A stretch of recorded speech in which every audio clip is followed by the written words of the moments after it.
Welcome to another exciting episode of Will is Avoiding Doing Actual Work. Today we are going to be doing a tutorial on how to pull off this transition. I'm looking him in the eyes and he said, "You know you belong here." So as you can see, it kind of zooms into the eye and it does this little spin around effect and transitions into the next shot. Ricky really liked this. He was just commenting on it. So that's what we're going to do. So we're going to start by opening After Effects. Okay, After Effects is loaded up. We're going to go ahead and drag this footage into the project, and we are going to create a new comp from selection, and this is what we're looking at. So if we go ahead and hit play, yes, this is exactly what it is and what it do. So I guess we could cut it like right about here, and then we'll put in some other shot of some other thing underneath. How about this shot right here of this guy? So we'll go ahead and put this underneath. We'll drag it over to about here. And let's see here. Let's go, I'm gonna say let's go 20 frames back. So we are 20 frames before the cut. And the first thing we want to do is we want to take this little thing right here. We're gonna go to the pan behind tool. We're gonna drag this down to the center of the pupil. This is the anchor point. So I know that anybody I've trained with should already know where you put the anchor point is where you're going to get your zoom in and your rotation at. For example, if I put this anchor point in the top right corner, then when I scale, it's going to scale from the top right corner. And when I rotate, it will rotate from the top right corner. Alternatively, if I was to drag the anchor point down to the bottom left, now when I rotate, it's going to rotate from the bottom left. And when I scale, it's going to scale from the bottom left. So, first step is to grab that anchor point and put it smack dab in the center of the pupil. Beautiful. Now that we've got that done, we're going to go ahead and keyframe scale, and we are going to keyframe rotation, and we are going to keyframe position. Now we will go to the last frame of this pic. You know what? That is not centered. Or is it? It looks like it is.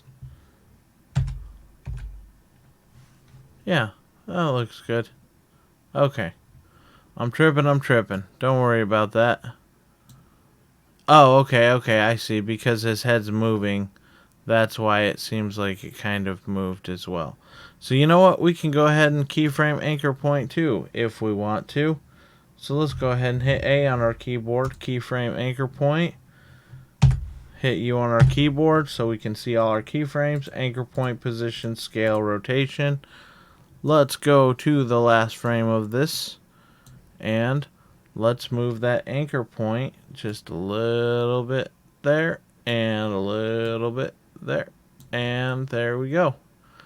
Now, you see a little bit of lineage on the edge, but that's okay because this thing's going to be zooming in pretty rapidly, so it does not matter, it's fine.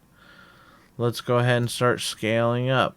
Boom. Scale, scale, scale.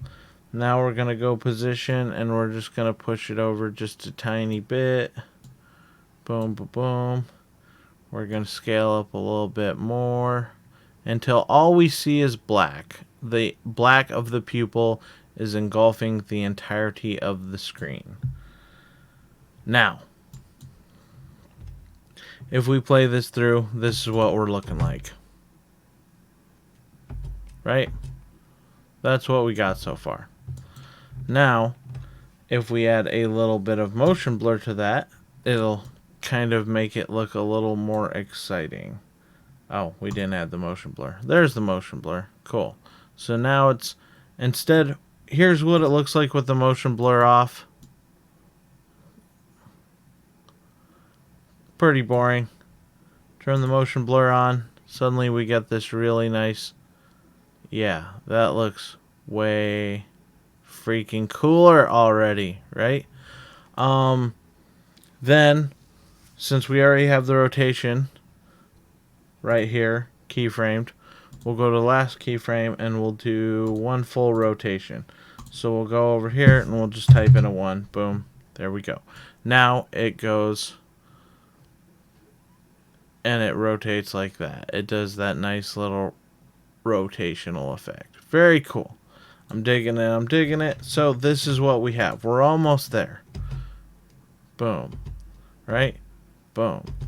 So next thing we want to do is I'm going to go in from right here. It's too kind of small to try and figure out a mask, but from here it's too big. So we kind of want to come somewhere around the middle where the whole pupil is inside the frame. So we can see the whole black area is in a side of our frame.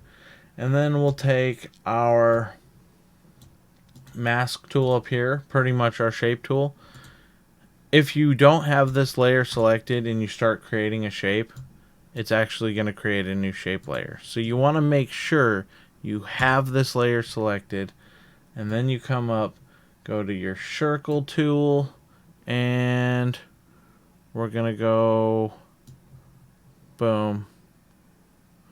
It's going to be kind of acting weird because of the fact that it's already rotating. So this circle's kind of like halfway rotated. That's why the anchor points aren't top, bottom, left, and right. They're kind of all sideways. But whatever. You get my point, probably. There we go. Now, we can go into our mask, and we can look at feather, which we could have a hard line. Let's just make this invisible for now so we can kind of see more of what we're looking at. If you look at the feather, you can expand that out or draw it in. But the important one is the expansion tool right here, because if you pull in the expansion all the way, the circle disappears. And if you open up the expansion, it comes outwards. So let's click here so we don't see that edge thingy. And let's get it to right about here. Let's go ahead and feather this about 50. No, that's too much. Let's go 30. Yeah, that's good. That's fine. So we bring it in just enough to where it's solid black again, which I'm going to say is about 76. Negative 76. Go to the very first frame where all the other keyframes are and hit a keyframe for mask expansion negative 76. Then we come to here and we're going to hit our mask expansion. We're going to start pushing it up until it completely clears the frame, till the frame is fully transparent. Bam. Right? So this is what we're getting. And I kind of don't like the fact that there's so much of that black sticking around. So I might come a couple frames forward.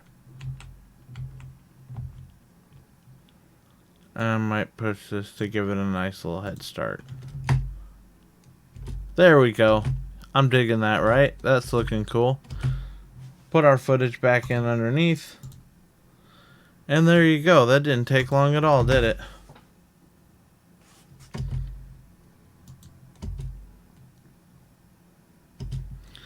Let's give you a nice full shot so you can see what we're looking at here. Boom.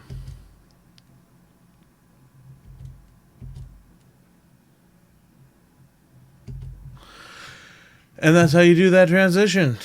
Bump, ba-dum, ba-dum, bump. Peace.